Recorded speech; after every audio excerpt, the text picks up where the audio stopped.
pleasure of introducing Dr. Nathaniel Swain. And again, just like I did at the last Sharing Best Practice, I'm a massive fangirl because he's amazing. I first encountered Dr. Swain as a lecturer on my master's course with La Trobe University. And then we've been back and forthing on Twitter for a while now, but today is the first time we're in the same room, which is awesome. So I'll give you the proper introduction now. Dr. Nathaniel Swain is a teacher, instructional coach and writer. He works as a senior lecturer in learning sciences and director of undergraduate programs at La Trobe University, School of Education and the Solar Lab.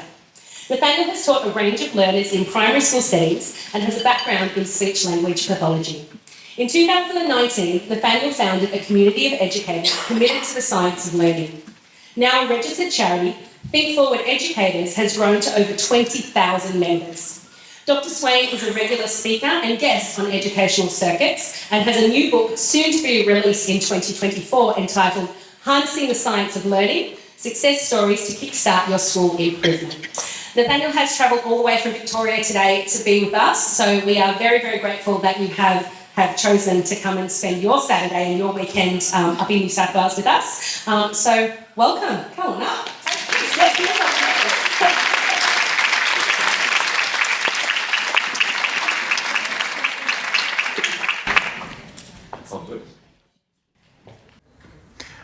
Wow, what an introduction.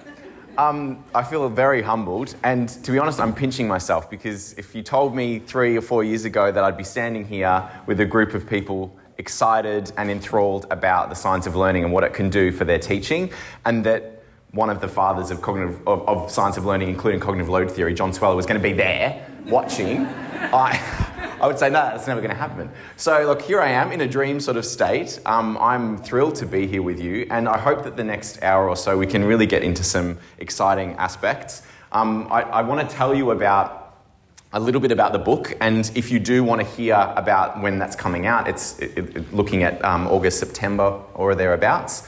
If you haven't connected with me already, this QR will appear later on as well. But essentially, it's a chance to showcase all the great things that is already happening around the country and around the world, where schools are changing their practice using the science of learning and basically changing things from the ground up. And I think the Solar Battalion is a perfect example of that. A little bit of housekeeping for this session. This is not a set and forget sort of just watch Dr. Swain talk session. This is an active participation session. So you can expect to be asked to do a pair share, to actually experience a cold call. So at this point, I want you to grab the paddle pop stick out of your bag and put your name on it. This will make you concentrate. Yeah, so what I'll do. So, and as you're looking for it, just keep your conversation down a little bit. I've got some explicit instruction. So, at the end of each of these rows, there is a row leader. The row leader is in charge of collecting all the paddle pop sticks from their row. So passing it along to the row leader once you've written your name on it. Please write your actual name, not an assumed name. Someone thought about that? And I will tell you that, and just coming back in 3, 2, 1. Let's start off because I'm going to do lots of knock knocks today. Knock knock. One more time, knock knock. Thank you. Once you've done your paddle pop stick, pass it along. I will never ask you a question that I haven't actually given you explicit instruction for. So you will not be put on the spot, and you'll have a chance to practice with your partner or on a whiteboard beforehand, so don't worry. Everyone's on edge now. I love it. There they are. All right, and row captains, hands up if you've done your passing already so I can see how many we've got still to go. So we've got a few rows still to come, thank you. All right. So as you're doing that, also familiarise yourself in your bag with your whiteboard. You have a generous gift of your own individual whiteboard today, so courtesy of Windsor South, so fantastic. Can you also put your name at the top of your whiteboard? In New South Wales font, which is the standard font. No Victorian cursive, please. We are in New South Wales after all. Got some more here, thank you. Thank you. Thank you. Thank you. Make sure every name gets into the cup. Thank you so much. I think there's one under your foot, actually. I wouldn't want someone to miss out. Thank you. So name on the top of your whiteboard. You can use your whiteboard today to take some notes. Most of the slides that you see today, you will be able to access afterwards, so you don't have to take copious notes. But if you want to use the whiteboard to actually do a little bit of generative learning while you're watching, so taking some notes that'll actually stick in your brain much better than taking pictures of slides and so on. So there they are, they're ready to go. Whiteboard, so make sure you got your whiteboard out, it's got your name on it. You might see some choral reading opportunities, or this is tracked reading and then choral reading. So we might actually do that together as a bit of a mock classroom, which would be a bit of fun. And I think that's all the housekeeping ready. Hands up if you've done your whiteboard and your name on top of it. Some very excited people at the back are like, yes, I've done it. I'm ready to go. Okay, wonderful. Should be a bit of fun. So this is one of the many definitions of the science of learning. To be honest, I think there's a bit of room here to create a better definition. So just so you're not reading while at the same time that I'm talking, dual coding, focus on me for a second. The science of reading has got a great definition that has been put together by the Reading League and a consortium. I think we actually probably need to do the same thing for the science of learning, to be honest, because I think some of them are a bit wanting. This is the one from Deans from Impact. Can you just track with me? Voices are off, track, and I'm reading. The science of learning summarises existing cognitive science research on how students learn and connects it to practical applications for teaching. So it's sort of okay. Probably doesn't say enough about why we're here on a Saturday and why we're so excited about the work that we're doing in schools, does it? But in saying this, the most important thing about the science of learning is that it's not a pedagogy, it's not an approach, it's a body of knowledge, and it's something that's constantly shifting and changing, and that's some of the things that are lost in communication sometimes when we're saying, oh, we're doing this science of learning thing, it's really cool. People come and see it, it's like, oh, where do I buy a copy of this program and how do I implement it? Not quite so simple, unfortunately. That's one of the reasons why I feel like there was an opportunity to write a book. I know there's heaps of science of learning books out there, and there's heaps of science of reading books, and it's like, oh, why would you want to create another one? I had to convince the publisher for quite a while that it was worth doing. But something that actually made it easy for bringing people into the conversation. Because we know, most of the people attending here will be part of this conversation. You'll have had all of those frustrating chats about, how we were taught at university and how we're learning now and what our students are benefiting from. I wanted something that brought people into the conversation. So today the real emphasis is, how do we move past the point they're in now, where we've got pockets of fantastic practice happening, into something where great practice actually becomes common practice. So hence this book, and it is coming later in the year. I'm really excited about it. I'm hoping that today you'll get a sense of some ideas from it, but essentially use it as a conversation starter for the work that we're going to do. So what I want to tell you about is all these amazing people that have contributed to it. It's a hybrid between an authored sort of text as well as an edited volume. So I've got lots of fantastic input from it. Some of our co-authors are here today, which is exciting. Morkunis is very chuffed to be up there. And some fantastic schools as well that have been generously shared their stories. And Dave McSporran from Yates Avenue is here. Is anyone else here as well? From Riverwood? Oh, you're here as well? Hi! I didn't know you were going to be here. Love it. Okay, fantastic. So what I loved about this project is that it was a chance to capture the essence of why we are so excited about this work and why we are so passionate. And because I think that was sometimes missing from these very, very comprehensive and sometimes dense textbooks that are there that try and crystallize and synthesize the research. So this book is not an attempt to reinvent the wheel in that sense.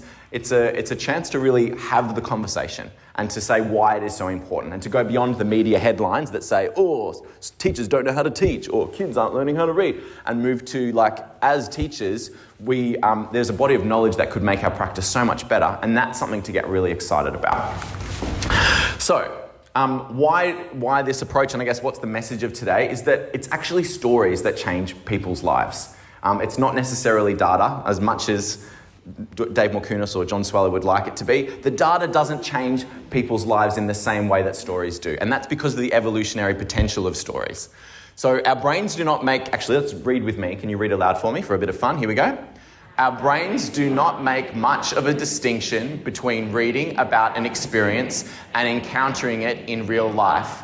In each case, the same neurological regions are stimulated. So when you read or hear about a fantastic story, it's as if you're living that story in your mind as well, which is why it's not just changing lives, it actually changes minds.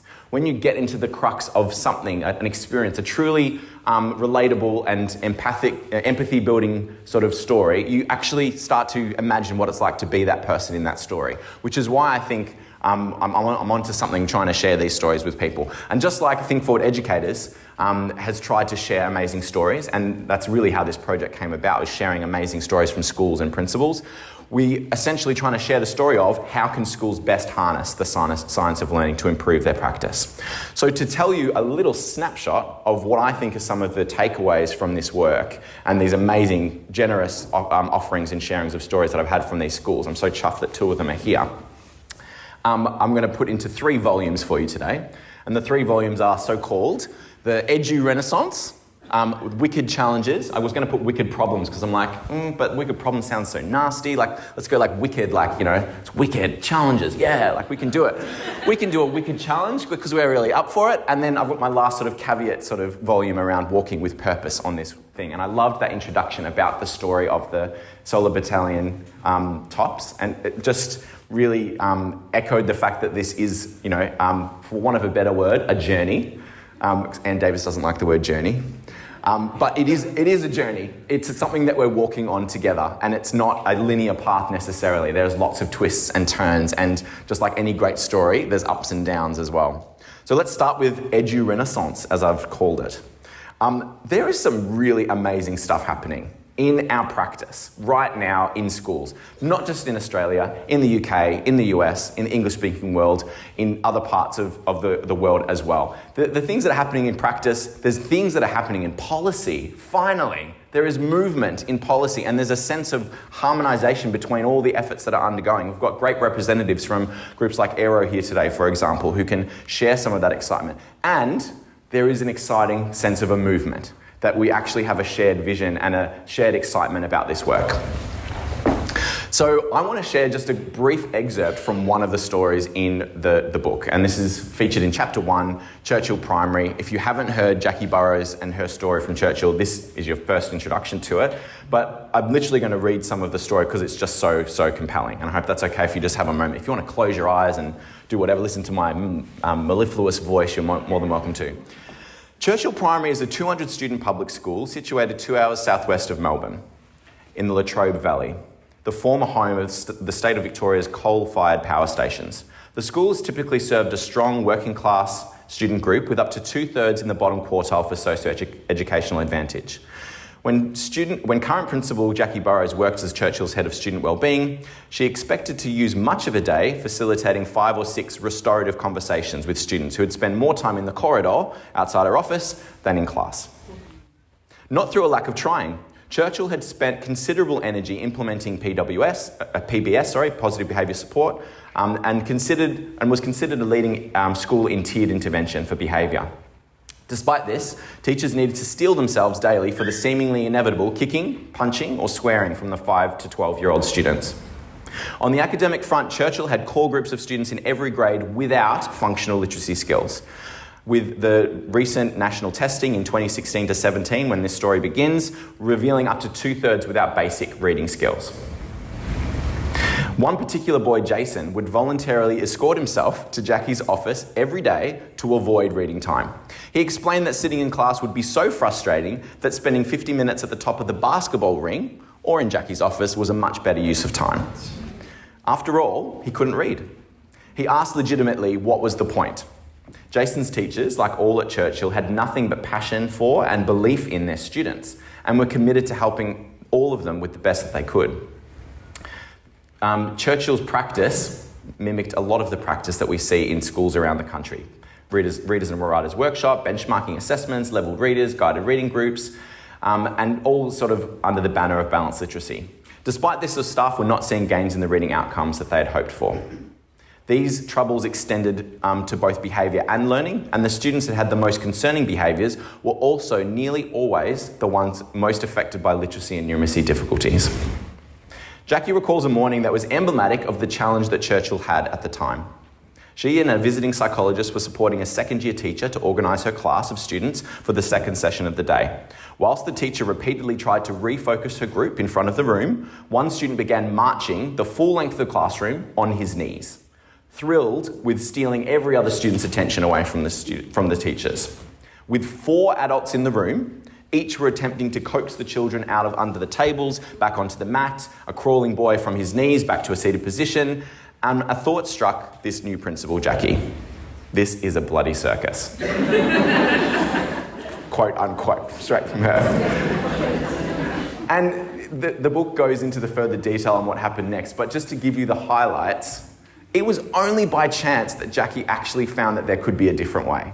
And most of the principals that were in Jackie's position 5 years ago have either left or are still in that position today. Just trying to get those kids to sit down and listen and come on and get off the basketball ring and so on and so forth. And it was only because Jackie happened to go to a day organised by Learning Difficulties Australia in 2017, where Marianne Wolfe had come to visit, and she told them all about the science of reading. And then she heard from Pamela Snow and Alison Clark, the famous speech pathologist from Spalphabet, who said that hands up if everyone's doing F&P here or PM readers, and like Jackie put up her hand, really excited, and she said, and Alison very blithely, as she does, she said, well, you shouldn't be. And Jackie thought, what? That's impossible. Like, how else could you do it? How else could you teach reading without these levelled readers and without these guided reading groups? And luckily, Hayley and Gail, who were the learning specialists at the time, went to go and see a school that wasn't using that and were using something different. And that was Bentley West Primary School. And what they saw blew them away. And they came back to Jackie, who had to stay at the school at the time because there was no way for her to leave the school safely at that point. It's a powder keg. You had to just stay there all the time. They came back excited saying, we have to do this. We have to do it. We don't really know how to do it, but we have to do it. This is incredible. Like what they could see and what they actually saw was out of this world. Fast forward, the new Churchill. Jackie says people cannot recognise the school it has become today. Government-required surveys into student perceptions of Churchill show that the students are stimulated, engaged, and feel successful, challenged, and supported. Despite still serving a highly disadvantaged community, the high level of school engagement is evident in the students' calm, respectful, and focused behaviour. Following these changes, many Churchill primary staff would be happy to, and indeed do, send their own children to that same school. Churchill now leads in their Gippsland area, exceeding the expected performance of literacy and numeracy in grade 3 and 5 compared to similarly disadvantaged schools. Before their change journey, Churchill did not see the link between behaviour and learning. But now it is as clear as day. The change in excellent teaching at Churchill improved not just the learning of students, but the very concept of school and the concept of success at that school. The students felt more confident as they experienced that success. And with the long-standing behaviour systems in place, were less likely to experience distress and behavioural issues. As for that wayward boy who used to skip reading sessions, who's called Jason in this story for his privacy, became one of the school champions for daily practice and review. He loved daily review, and he could not be more excited to finally learn how to read and write, which he did before the end of school. Having since moved to high school, Jason and Jackie do keep in contact, so Jackie Burrows, the principal. Even only having benefited from grade 5 onwards, Churchill's signs of learning transformation meant Jason had stayed in school and stayed out of trouble. But deep down, Jackie knows that if he attended the new Churchill from beginning to end, I'm getting teary. I'm such a softie. Oh my God. When you read it out loud, it reminds me of my work with kids in prison, because this is where my work within this space began. This school could have changed Jason's life for good. Thank you. Whoa, I'm getting the tears on. Don't usually do that in presentations, just so you know. It's not for dramatic effect. I think, hence my point, the power of stories. They bring you to tears, even if you've written them yourself. Not that it is my story, it is such a gift that I've been able to share these stories in this book, that I've been able to actually try and tell the crux of it in a way that brings an audience in. But I feel so strongly that if this is the book that I'd want people to throw on their principal's desk and say, hey, we need to do something. And this is the book that I want them to throw at their principal support leader or SEAL or whatever you call it in New South Wales. Dell. Dell, I haven't heard that one. Dell, throw it at the Dell's desk. and say, look, this is what we're doing. This is why it's important. This is why we're staying up at night doing all these webinars and short courses and master's degrees. Like, this is hopefully something that breaks through that barrier that's there at the moment. People going like, oh, what is those crazy phonics people doing? Oh, they're just always talking about the sounds and the letters and the blah, blah, blah. And the whiteboards always and the PowerPoints. What's going on? It's like, well, just engage with it. Just start this conversation. Because once you're in it, once you've seen it for yourself, once you've experienced it in your practice, it's like, well, at risk of sounding like, oh, it's like an ideology. It's not. I'm going to cover that in the moment. But success is success. And when you see it, it's so tangible. And you say, well, why would I want to go back to that other way where it's like not successful? Like, it's just using science as well as the emotional sort of side of things. I'm not going to be able to share Bentley West's story, but this is equally like an absolute ripper, I have to say, because of the actual events that occurred and the chance that occurred there from an intervention teacher, Sarah Assam, starting off and being called the crazy phonics lady who's trying to diagnose everyone with dyslexia in prep, or kinder you call it here, to then actually building this amazing partnership with the then new principal who said, well, this school has an opportunity for change and for growth because they've lost their way. To now becoming one of the leading schools in the country and the influence that great leaders like Lorraine Hammond has had on their practice and those chance sort of meetings and conversations that have led to this point. And you can know that Bentley West then inspired the work of Churchill. So this sort of one leads to another. So Churchill actually benefited from that too. And if not for Bentley West, Churchill wouldn't be the school that it is now. But there's other room to say why we're having an Edu-renaissance. The other areas are in policy. We have many a system, many a area. We've got many changes in the policy mechanisms, the work of Aero, the work of the federal government, the changes and the recommendations within the amazing Grattan reports that just keep on coming. Every 2 or 3 weeks, it feels like there's another Grattan report saying amazing things. And the science of learning and science of maths papers that are coming out of CIS as well. This is a time it feels like we're getting really excited about our practice and excited about what the potential is. But the two biggest ones that I think are really, really good, because these are federal and these are national, and they're from a Labor government, which often it's unlikely to get bipartisanship, some of these ideas, because it's seen as traditional, seen as old hat, even though that we know it's not. The Teacher Education Expert Panel has the potential to completely change how teachers are prepared at university, because under these new provisions, teachers must be taught core content that aligns very well with the science of learning. And we can thank all the great people that have made that happen. The National School Reform Agreement, that second one, also says that PD and targeted PD funding should be aligning with that core content. So you can't have your dedicated PD funding going to one of those dodgy old programs. Like, they actually have to be spent on things that will have some benefit. So there's some really great sense of change and sense of movement. And the movement side of things has already been bubbling away. And at this point, it feels like, well, there's a plethora of people doing great stuff. It's all happening. The Sharing Best Practice, Science of Teaching and Learning Australia, Think Forward, the La Trobe School of Education, the Solar Lab, the ACU's ACAL Centre, the LDA, all the SPELDs and DSFs, DVS, Code Red, all of those that are now saying very similar things and saying, well, this is a time that we can get really excited about our work. So one thing you might be thinking, because you may well be sitting on the fence about this yourself and someone told you to come today and sort of said, why don't you come and have a look and see what you think? And if you're in that boat, that's absolutely fine. One excerpt that comes from chapter 2 that I want to share with you is the fact that this is not a pendulum swing. This is not a back to basics or a let's go back to traditional education approach.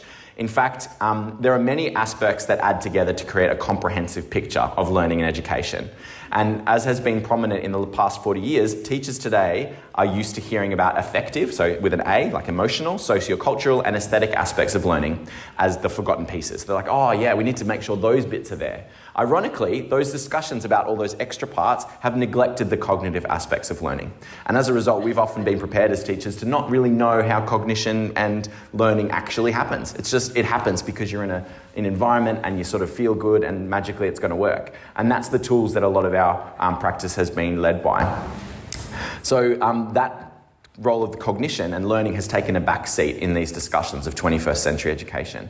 For this reason, it's the cognitive aspects that I do focus on in this book. I really try and bring them prominence and show how they benefit the socio-emotional, the socio-cultural, and all the other aspects of education. Not to say that those other aspects aren't important. We're not saying like forget about the social-emotional, forget about the socio-cultural and forget about the behavioural. It's about how teaching really well and ensuring that everyone understands you is actually a facilitator for all those other aspects. So it's not a pendulum swing. David McSwain's here. He had this great phrase, and I hope that he's the first person to say it because that's what I'm saying in the book.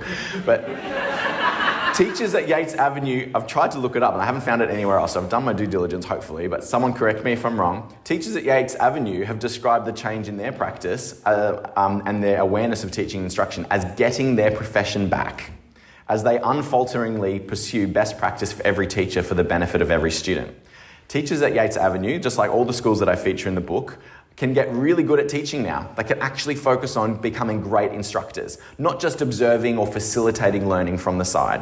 So students can learn how to focus, practice, study effectively in all subjects, and looking at indicators like teacher turnover, Yates Avenue hasn't had a change in teaching staff really since 2019. So they are retaining and keeping their staff and their leadership team. So as part of an Edu-renaissance, if you like, there is a lot happening, and it feels like this is a great time to be working as a teacher, especially if you're in a school that is doing this. You may well be in a school that is not doing this, and you're here out of frustration or determination. And I applaud you for that, because that is very frustrating to be in that position. There are some wicked challenges, though, that are ahead of us, and I want to spend the time today to unpack those. The wicked challenges I've summarised as being the following. 4 main problems I want to cover first, and then we're going to look at 4 misconceptions as well. So one of the main problems is teacher knowledge. Second is beliefs and the enactment of those insights or that knowledge, like actually knowing how to bring it to life in your classroom. The curricular challenge in terms of what are we teaching with, what materials, who's making them, how long is it going to take, can I use yours please, on Monday, I need something. And the leadership and the change challenge. So getting leadership to do it, or as a leader, getting your staff to come with you. So in the book, in chapter 4, I look at the 4 aspects that I think are important that the science of learning helps illuminate. And that is why learning is actually really hard. It's not an easy sort of process. How knowledge is a driver and it powers all learning, and we can't pretend that knowledge doesn't exist. Not important, and how great teaching actually facilitates student learning. So being a great instructor becoming really important. And then, which I'm not going to touch on today, but why actually most of our students and us forget nearly everything that we learn, but why we don't have to. So to go into that first one, this is very intimidating having John Sweller here, so I hope I don't stuff up this little explanation. I'll get some feedback if he's willing to give it. Essentially, simple model of memory. This is a synthesized, streamlined version of something much more complicated, but for the purposes of educators, I think it's very useful. Daniel Willingham talks about it in his books as the information processing model. There is a working memory bottleneck that we're going to see in just a moment. So, the environment is infinite. What we could learn from the people around us, the world around us, is infinite. Our long-term memory, as far as we know, has no known limits as well. You don't have to stop learning at any point. You can forget, but you don't have to stop doing new learning. Unfortunately, we have to be paying attention for any of that stuff from the environment to get even close to learning it. And then that clincher that's going to be there, if only we could go straight from attention to learning. Like you're listening, you're learning, you got it. Unfortunately not. As that old chestnut called? Thank you. And working memory is extremely limited. And even some things that enter our working memory can just get forgotten straight away. And then even once it's in our long-term memory, it can get forgotten too. And that's one of the challenges that we have as well. Working memory is so limited, and ideally it works well and we remember the stuff in there and we can help bypass its limitations by drawing upon the things in our long-term memory. But unfortunately, with new learning and with novice learners, the working memory is always going to be a factor in our work. And this is that little piece of information that is so helpful when you start to understand the very basics of cognitive load theory and these models. We're going to do a little game now for a little bit of fun. Some of you have done this with me before, potentially. So this is to try and demonstrate the limitations of your working memory. Get your whiteboard ready and your whiteboard marker. Don't need to talk. And don't write until I say go, so no cheating on this game, okay? I'm about to show you some letters. I want you to look at the letters, make sure you're attending, and see how many you can recall when I say go. Do not start writing until I say go. You ready? Yeah, make sure you're looking. It's only going to be for a brief moment.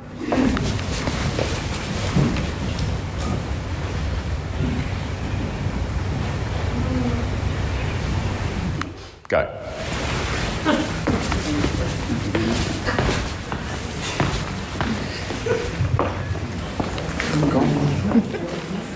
Try not to talk if you've given up, because you'll distract others who are still trying.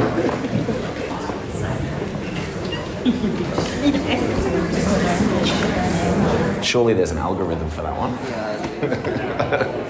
Okay, you've given up. So pause there. Coming back in 3, 2, 1. Knock, knock. Who's there? Nearly got 100% attention, except for Kat.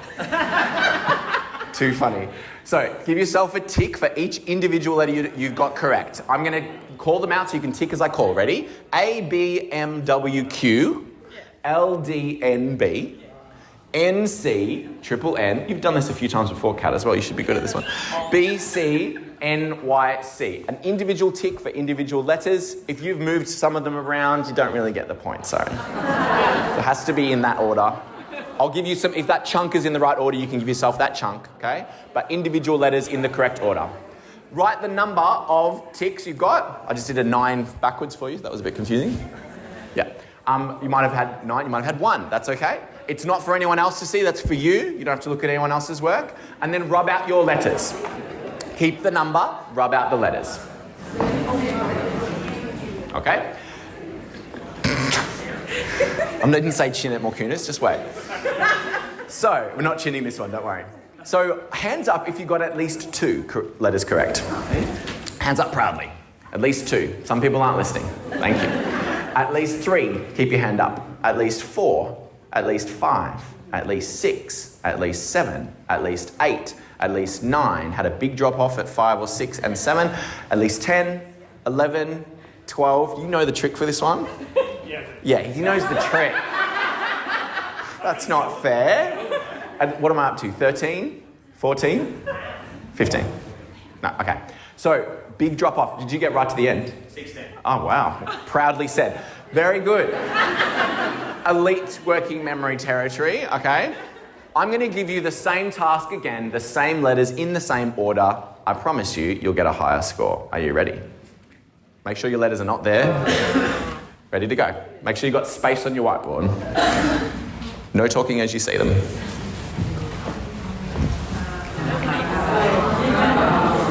Don't say anything yet. Go.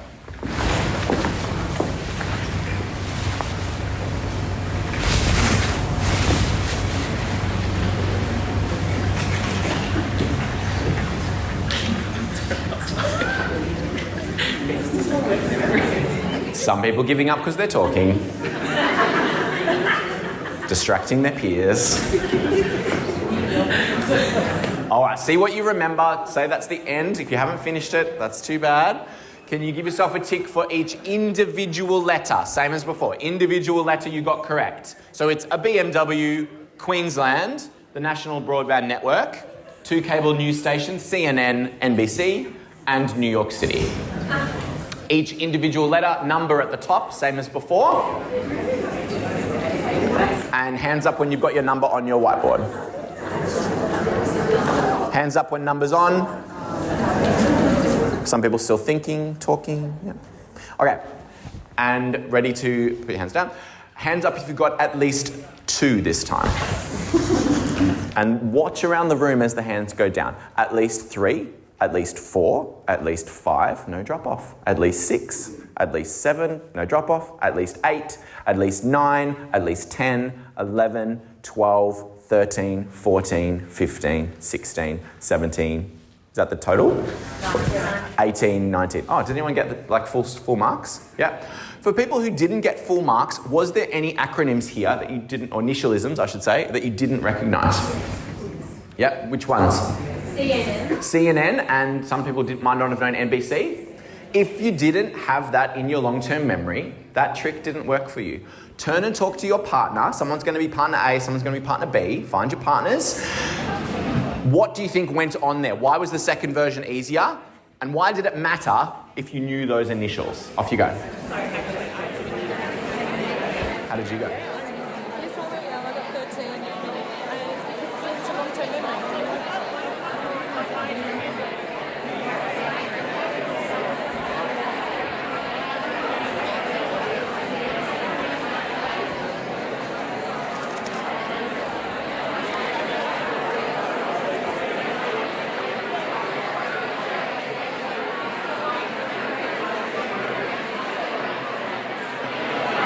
And coming back in 3, 2, 1.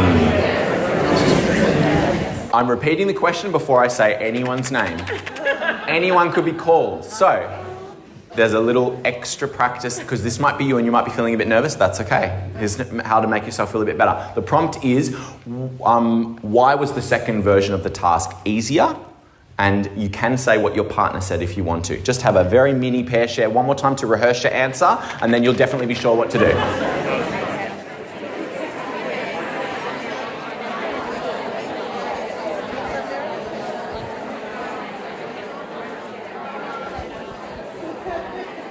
And 3, 2, 1. I repeat the question before I say anyone's name. Anyone could be called at that point, okay? For a reason. I want you all preparing your answer, okay? So it will be, why was the second version of the task easier? Knock, knock. Who's there? Moment of truth. Jacqueline King? Jacqueline.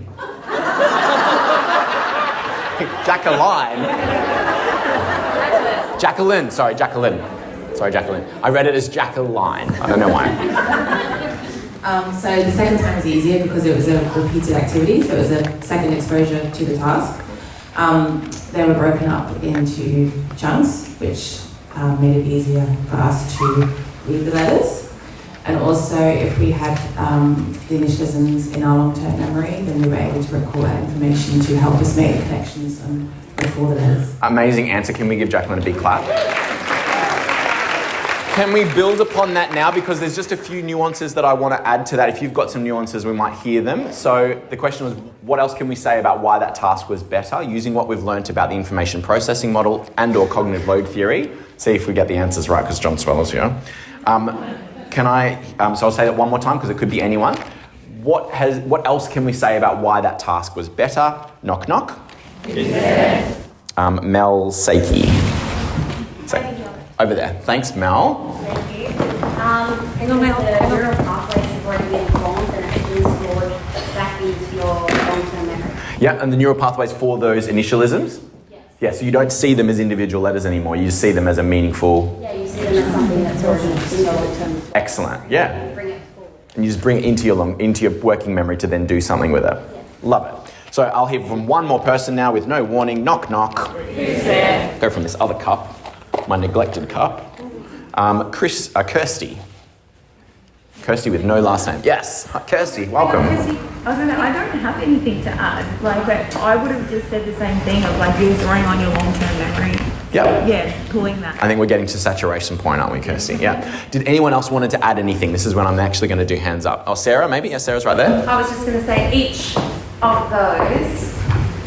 of those letter combinations are now a unit of information on their own. Yeah. And if we count them up, how many units have we got there, everyone? Yeah. So, and in some people's working memory, 7 is one of the limits of working memory. So other studies will show that it's actually less than that, and far less than that. And so to make that more like 1 or 2 units, who told themselves a story to get that to fit in their brain. Yeah. So you've actually tried to chunk it even further by creating a story in your head rather than just holding random pieces. It's going to be a story about some guy in a BMW in Queensland trying to connect to the internet, etc., etc. Yeah. And that becomes a unit. Okay. So you get the idea. But this is something that's actually missing from our understanding at university when we learn how to be teachers. It's like we didn't know that you can break stuff down and make it more tangible. On your whiteboard, check for understanding, see if I've done my job properly, respond to this.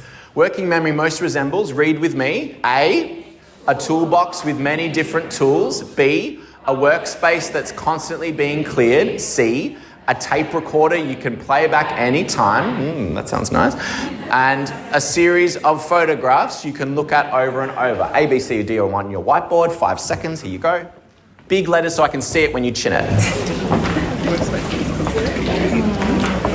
I like that people are thinking before they write. That's important. Don't look at your friends. Do your own work. Don't chin it yet. I like to do it all in synchrony. Okay, I'm going to get a photo of you. If you don't want to be seen, put your whiteboard in front of your face. I'm going to say 3, 2, 1. You're going to say chin it. Ready? 3. I'll get whatever I need. Hold on. 3. Big smiles as well. 3, 2, 1. Chin. And one more time because it wasn't exactly in unison. 3, 2, 1. Chin. Well, that's a good picture. I'll share that with you. Thank you for that. So, I didn't actually look at the answers because I was taking a picture. One more time. 3, 2, 1. Yes.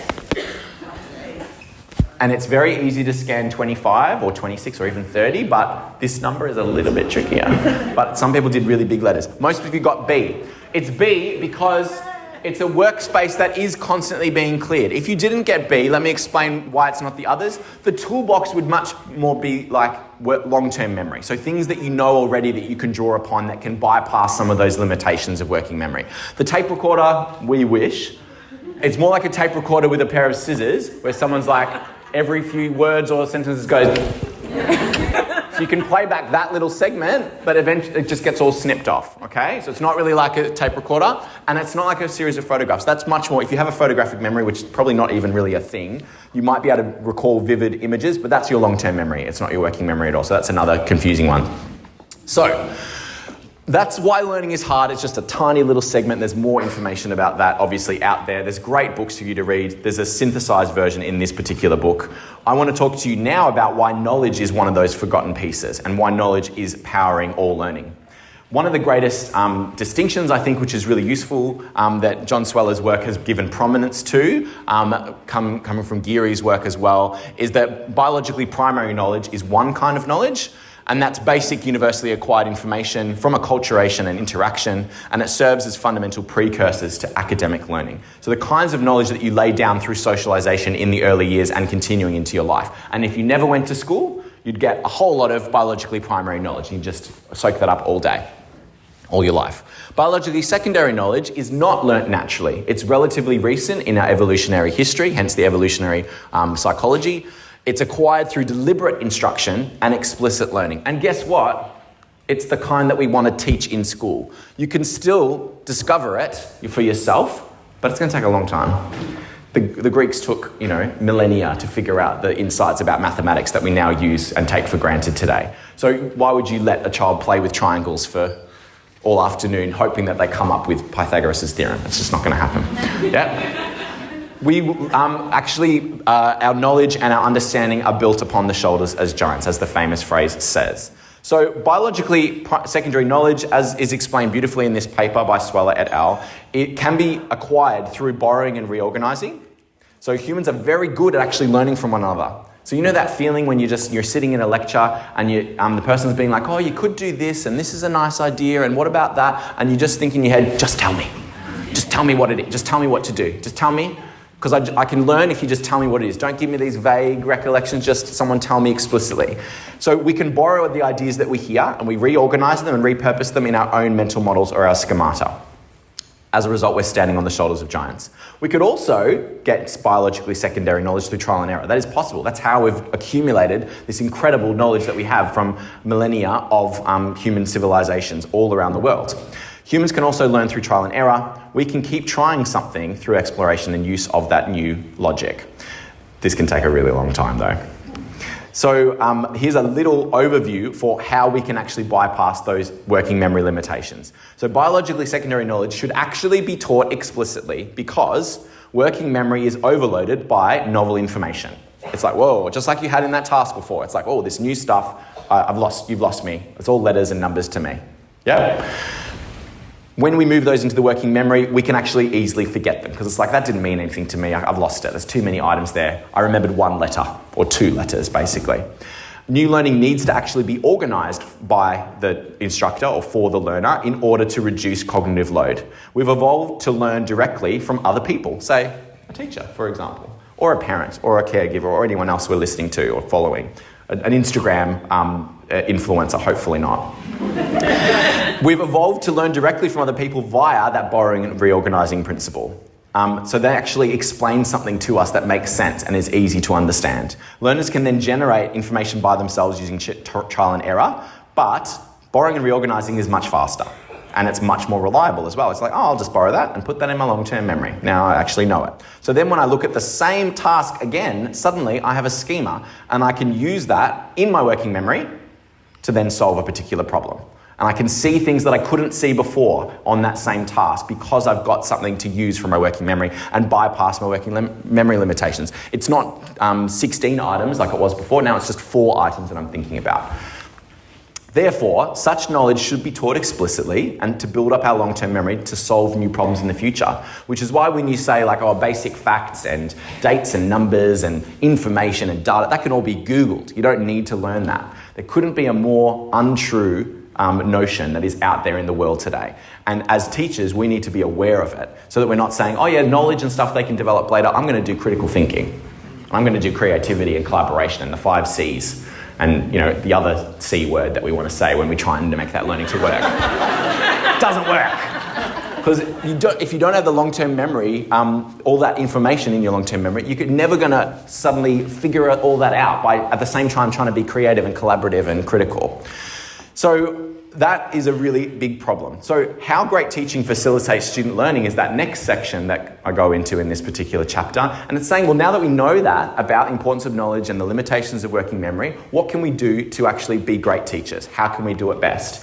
Let's do a little example. This is explicit instruction. This is from Read to Learn. It happens to be. You're going to do some reading with me. We're just going to read the first part. Are you ready to read with me? Here we go. The Congo River, a wide river in the middle of Africa, has many small waterfalls and islands. These features, along with the danger of rapids, rapids, read with me, a place on a river where, oh my goodness, spelling mistakes, the water moves swiftly and violently. So remember that a rapid is actually quite dangerous, and if you get into that, you might not be able to get out of it. Keep reading. Where am I up to? Some sections of the river impossible. Thank you. Here's your pair share question. Why would rapids make it dangerous to travel on the Congo River? You've got a sentence starter. Partner B, go first. Go.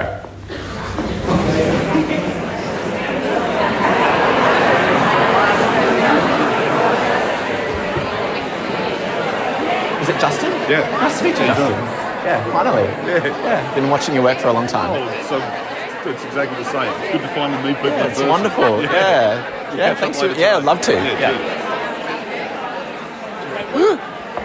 Coming back now. In 3, 2, 1. So the question, I'm going to always repeat it again before you get asked, so don't worry. You've got a chance to say what your friend says if you want to.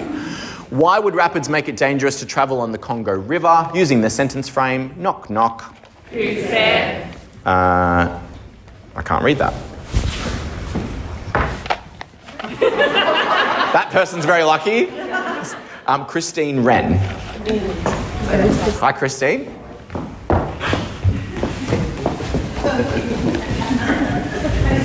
It would make it dangerous to travel on the Congo River because you don't know what's underneath and the water's so turbulent that you could be going anywhere and not be able to get out.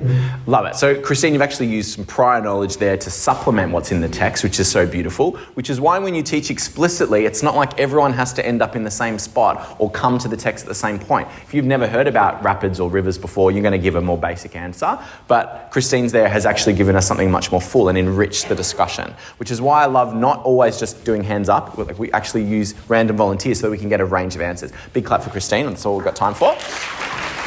Awesome. So when you teach explicitly and then you check for understanding and you make sure at points during the lesson that your students are with you and that you're not just going too far ahead. If Christine hadn't gotten that answer right and then I did another one and not answer right, I'm going to go back and reteach. I'm not going to proceed through this lesson. And that is like game changing, especially for secondary settings. It's like, oh, like you meant to teach first. I thought you meant to ask them questions about what they know as the starting point. And that's a big thing to get used to, is that no, we actually want to teach first, then ask specific question, and then do all of the other parts to check for understanding. So some of the other wicked challenges I'm actually not going to get time to talk to you about today, which is such a shame. This is a bit of a teaser presentation, I have to say. But there are misconceptions that I've summarised in the book, which I'll just show you a preview of. 4 misconceptions that Zach, Rochelle and I have worked on to say that are resolved by the scientific research.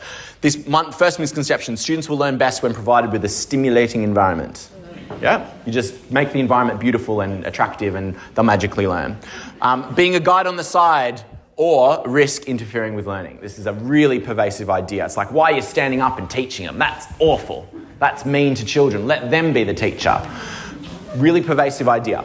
Knowledge and basic skills don't prepare students for the 21st century. So we unpack this as well and say, well, actually, you need knowledge in order to do the skills. Like, come on, guys.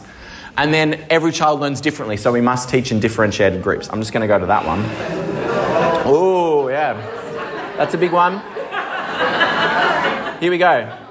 Let me take on that one because I've got a little bit of a funny reaction.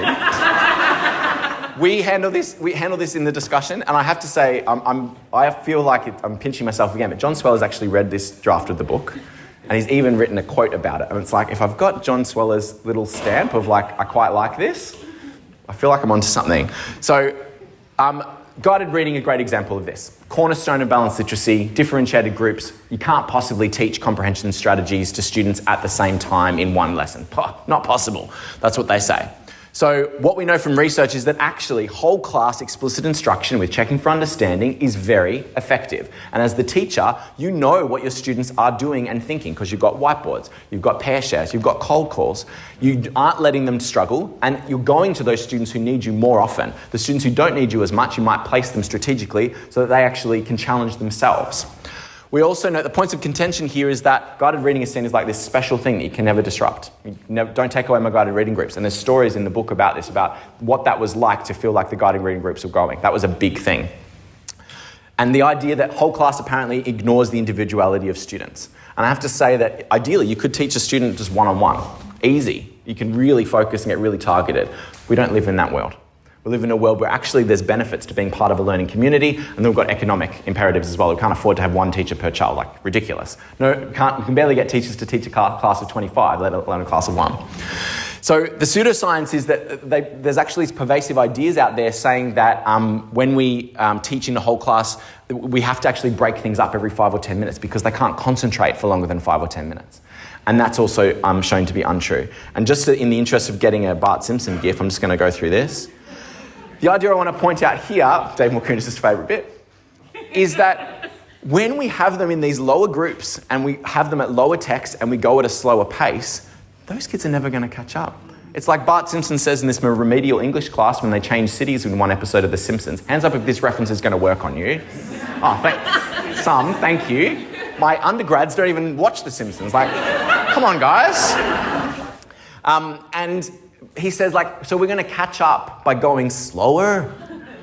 So this idea of, like, we're going to put them into groups and they'll never get access to the text that their peers are reading is actually going to set us up for continuing to grow that equity gap. And there is ways to develop differentiation within the same problem. Just using one of Dave Mulkunis' slides, I would have done this in more time if I had it, but I have to go very quickly. You can see here that we've just done some multiplication, we've practiced the 9 times tables, for example, and then on the bottom, under the line, is where all the challenge is happening. Most of my students, I want them to tackle these problems here. And they've even got some simpler problems first, which is by design, so that everyone feels successful, even if they only get through 5 items. But the other students whiz through that and then get to do these really tricky ones. So differentiation can be built into your work, and it doesn't have to be a separate group at a separate time with a separate activity. It's actually making it much harder for ourselves, and that's one of the things that we tackle in that book, or part of the book. The other wicked challenges I'm going to point out very briefly is the curricular one. Like, what do we teach? How do we teach it? What materials are we using? And that work that you're all doing to improve the materials and resources that you're using is so important, but it's also so time consuming and so energy and resource intensive. The other challenge that I want to talk about is that leadership one. And I'm just going to do a little teaser about this model that Stephen Kapp and I have been developing for the book, which said the things that the principal needs to do in order to make space for this kind of change. And what they have to do is ensure that there's time, space and resources for teachers to plan the learning. So actually figure out what is the intrinsic load that I'm going to put into my lessons, how much, how little, optimize that content, enact the teaching. So removing the distractions, becoming efficient in our instructions, delivering it in the most possible way so that we actually reduce extraneous load.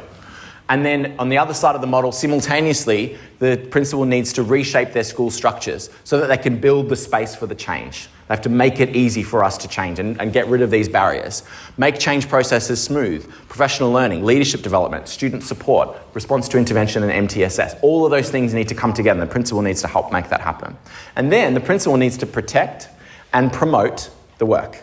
So protect it being like we remove we keep the essentials and we cut the extras. So actually getting rid of things or pausing the work on things that are not as important and moving to those essentials. And then actually celebrating and communicating our successes. And at the risk of running out of time, I'm going to finish with my last little volume. Some photo sort of debacle is happening here. Must be a funny picture of me potentially. Let's actually talk about walking with purpose in this work. So this is not an easy time. We're at the threshold of something that could be amazing and could mean the change of the face of education for this generation of students and teachers. Or it could be that this becomes like a bit of a, oh, that was a nice thing and now it's gone. So we need to walk with purpose in our work here. And this is why harnessing the science of learning should help us. So what are our next steps? I'm going to give you some overview of some mind shifts and then some caveats. I had this chapter right at the end that synthesises everything together and says there are some key things as teachers that we need to get our heads around, a mind shift, to actually get this work to happen. We need to put student learning and not necessarily student preference or student interest at the heart of our teaching. We need to make effective and engaging teaching the norm in our schools. So it's not just have a go, see you later teaching, it's up there every day doing our very, very best. Planning curriculum that is not only coherent but also knowledge rich and includes that review so we can combat the forgetting curve, which I didn't get a chance to talk about today. And then being really good at becoming a whole class teacher and teaching not just as lecturing them, but teaching in a responsive and dynamic way and actually learning a new skill set as a result. We're used to facilitating these little groups and having these mini lessons and having these mini reflections. We actually need to do like a maxi lesson. And be good at building lots of opportunities for students to feel engaged and to check their understanding constantly. So it's not like I'm lecturing now, it's we're constantly learning together and I'm guiding that instruction. And then we actually need to make it easy for students to participate by getting good routines, good understandings, good systems for behaviour and for learning and ensuring that no kids are left behind. Finally, we need to actually invest in that professional knowledge. And because we've got people cornering in the side there saying, get off. My caveats are, and I wouldn't want to take up any of Professor Sweller's time, my caveats in this work, and I'm just going to tell you quickly, is that it's not an ideology. As much as it sounds like something really cool to get on top of, it's not a belief system that we're trying to do here. This is a body of knowledge, a bit of extraneous load happening in the corner here, so back to here. Just for a little bit more, this is important, this bit. It's not an ideology, it's a body of knowledge that we can use. And that's going to look different at different schools. But there are key things that we can all do to bring this to life. And there are key learnings we can share. I'm saying down with those appeals to nuance. You know, people saying, oh, but it's more complicated than that. Oh, but there's a range of ways of teaching and there's a range of ways of learning and everyone learns differently. I say if everyone learns differently, then you should just give up as a teacher because who can teach to that? There are key things about learning that everyone has relevance to with lots of opportunities to individualise at a much more granular sort of level. And it's not about getting it right and getting it exact because the science is still evolving. It's about what do we know right now? What's the most likely thing to work? What is our best sort of bet? A big thank you to all the schools that participated in this work and are sharing their stories. I cannot wait for you to read the things that they have shared. And one final thought, if I can fit it in. You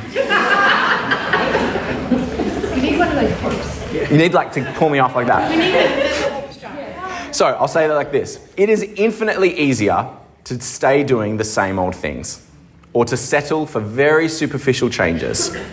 I'd like to say that we want to achieve change in substance, not just change in style. That's what we're looking for. Leaders actually need to make the change appealing, yet smooth, and teachers often need to convince the leaders to do that very thing. As we've seen, and what you'll see in this book, is that this occurs when the winds start accumulating. Schools can actually become self-propelling entities that rock the status quo, buck the trend, and perhaps even blaze trails for the others to follow. It's not about choosing one philosophy or agenda over another. It's not about personal preference. It's about a duty to act when there is strong evidence that such changes are helpful for all, harmful for none, and crucial for some. Thank you.